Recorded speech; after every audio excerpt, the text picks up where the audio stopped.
Jon Becker.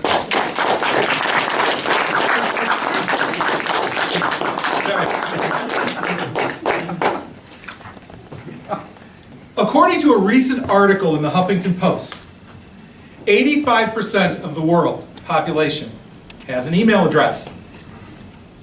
According to a parallel article at Mashable.com, over 144.8 billion, with a B, emails are sent every day. How do they all seem to end up in my email box? I don't understand. Have you ever felt that way? Yeah. Mr. President, fellow Toastmasters, and honored guests, have you ever had that experience where you can't find the email that you just had last week, and now it's time to act on that email, and you can't find it? No, me either. No, never happens to me. Oh yeah, I have, and it's so frustrating. The reason we can't find that email is because it's buried among the hundreds of other emails that we get and we check and we don't do anything with. Our email inbox begins to look a little bit like this desk right here. Okay, have you ever had a desk at home, or maybe your dining room table? It looks a little bit like this. I think it's under there. You think it's under there somewhere? I would agree with you. It's under there somewhere. Much like the clutter that collects on our dining room table or on our desk, our emails pile up in our inbox until we cannot find the one that we want or need when we need it. Like when your boss asked you last week to get this report done, and the deadline is tomorrow, and we don't remember what the report was supposed to be about. Not that that's ever happened to me. I have a solution, ladies and gentlemen, and that solution is called Inbox Zero. Now, I'm not trying to sell you a product, so don't please get up and leave. I understand Inbox Zero sounds like I'm trying to sell you something, and maybe I am. Maybe I'm trying to persuade you to try a new productivity tool.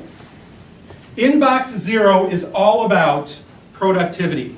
It's one of the things that I like to blog about on my blog, JonRBecker.com, for those of you who are interested in checking it out. Got to get that in there, Ron. Got to sell. You know what I'm saying? All right. Now, the phrase Inbox Zero, has anybody ever heard that phrase before? A couple people. Okay. Inbox Zero has come to have some different meanings, depending on who it is that is speaking about it. But for me, what Inbox Zero means is that an email inbox is not the final destination for our email. It's simply a way station along the way. It's a stopping point. It'll get there, and then we need to handle it, and then we need to move on. You need to think of each email as a task, an individual task. And a task has to be completed. Now that completion could simply be deleting it to your trash bin if it was spam that wasn't caught by your spam filter. Or it could be a communication that doesn't require any additional response, and you can just delete it. Maybe it just needs to be put in a subfolder to be handled later. But here's the problem. We get this little thing called a dopamine rush whenever our computer says, "You got mail." You know what I'm saying? Or if your computer doesn't chirp when you get email, but there's a little icon that lights up. And suddenly, Jerry, I'm talking to you, aren't I? Yes. Yes, I am. Suddenly, you're like, oh, somebody likes me. Somebody wants to talk to me. This communication could change my life. And you stop whatever you're doing. And you go to that email and you open it up. I got one of those today. I was expecting it, so I wasn't disappointed when I got an email from my wife. And I opened it up, and it was a grocery list. I knew it was coming, but I still wanted to read it, so I did. Okay? Well, we feel like we have to read that email no matter when it arrives, no matter what we're doing. It's like my students at the university who feel like they have to check their text messages in the middle of my scintillating lecture about the quadratic formula. If I'm teaching about the quadratic formula, you don't need to check that email and see what your friends are doing in the class down the hallway. Am I right, Al?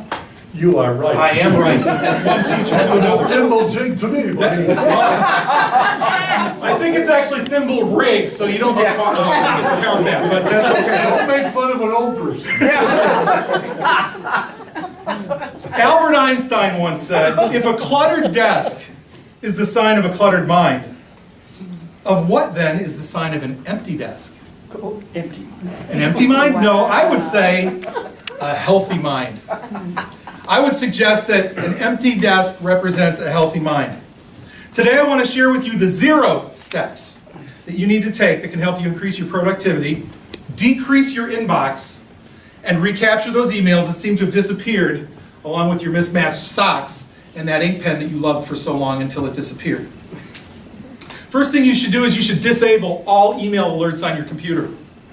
The second thing you should do is you should only check your email twice a day. Yes, I said twice a day. Nicole's shaking her head. And third of all, you need to set up some kind of processing system for handling those emails. Let's take a look at each of those steps. First thing I suggest that you do is to disable your email alerts.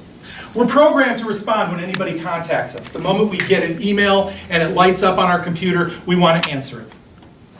What you need to do is you need to disable your computer from being able to tell you what to do. What I actually did is I stopped getting my email through America Online, AOL, and I got it routed through Outlook so that it doesn't chirp at me. And then I keep it closed so that I don't see the little logo pop up in the bottom that says I've got an email. That's a very simple thing to do, and if you want to disable your email alerts, all you need to do is go to Google and just Google disable email, and then whatever your email server is. Disable email alerts, Gmail. Disable email alerts. Ron Packey's doing it right now, as you can see. This is a persuasive speech, by the way, and I think I'm having my intended effect. I'm going to go long, unfortunately. The second thing that I need you to do is I need you to consider only checking your email twice a day. Now, I know that this is a hard one, but I'm very serious about this. The reality is that unless you're working with people overseas, you don't need to check your email first thing in the morning. Because most of the email that you're going to get is not going to have come to you overnight unless you're working with somebody in Hong Kong. It's going to come to you in the morning when they get to work. And then you're going to handle that email, and then you're going to get some more email after lunch. So I'd like to suggest that you consider handling your email at noon and 4 o'clock. Noon and 4 o'clock. I got the red light and I'm not even close to done. Oh well. The third thing I'd like to suggest to you, by the way, that was checking your email twice. Okay. Third thing you should do is you should set up a processing system. I have a series of folders in my email, so as soon as I get an email, I route it to the appropriate folder, and then I know exactly where it is. That processing system involves 3 Ds. I call them the 3 Ds because, first of all, I delete a lot of stuff. Delete the stuff you don't need. That's easy to do. Just click delete and it's gone. The second thing that I'd like to suggest is that if it's a short email that you can handle in 2 to 3 minutes, do it. Do it right then. Reply, whatever you need to do, just handle that email in that moment. And the third thing I'd like to suggest is that you delegate, which means send it to its proper folder. If it's a task that you can send on to somebody else, I encourage you to do that as well. So, in conclusion, I'd like to remind you that these 3 steps will make your life so much easier and more productive. If you'll just disable your email alerts, check your email twice a day, and then set up some kind of email process for handling where your email goes. Mr. Toastmaster, you went long.